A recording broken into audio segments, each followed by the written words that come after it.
get into what we need to get into. All right, so we got my husband go across the street to get a special bottle of wine because we got a special guest in a wine cellar. I guess somebody like you, like it is. I was just like, she does not. You haven't done interviews in so long, and when you do interviews, it's not. It's like I'm like, there's so much that people could be talking to you about, and they don't. Yeah. You know, and I just told you before the interview started that you walk so I can run. Yeah. Like real talk. Because people compare me to Wendy, and I'm like, nah. Yeah. Liz Corkin. Oh, it's so sweet. Yeah. Well, thank you so much for having me. Anytime. And like I said, shout out to Angela Staton. Yes. Okay. Angela Staton did put together this interview. Yeah. She said you do not do interviews really with anybody. Yeah. And I'm glad that she dropped my name. I'm glad that you did your research on me and that you're here today. And I'm telling you, the winos are going to show mad love to you. You have no idea.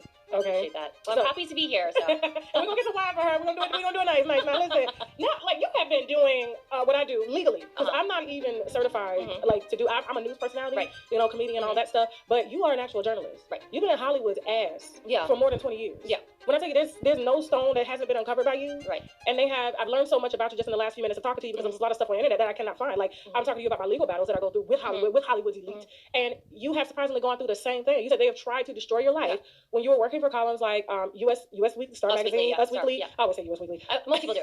Most people still have no idea. Even people that work for Us Weekly, so US Weekly, Star Magazine, National Enquirer, the Chicago Tribune. You were the gossip column that people read every day or heard from. Okay, everybody called you when they needed tips or they needed to get to certain sources. And I'm gonna name drop this a little bit just to kind of get them in, to this interview and what this is gonna be about. But like, you just caused a stir on the internet surrounding Jay-Z. You were the last journalist that Kathy White, his alleged mistress, spoke to and was gonna do a tell-all to before possibly.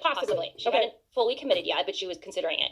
And she implied that she was strongly considering it when we last talked on the phone. Okay, a very healthy, athletic woman. Yes. Okay, she was a business owner. She ran like a PR firm. She was college educated. Right. So she wasn't like some type of jump off. Like she was an educated. Was she black?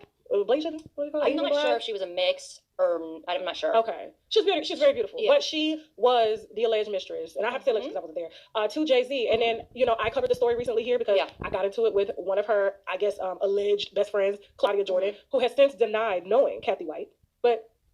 Oh my God! Wait.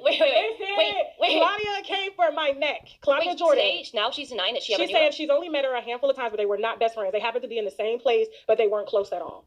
Now, let me tell you, I had dinner with Claudia Jordan and her friends, okay? I didn't even ask Claudia about this information. She said I was best friends with Jay-Z's alleged mistress.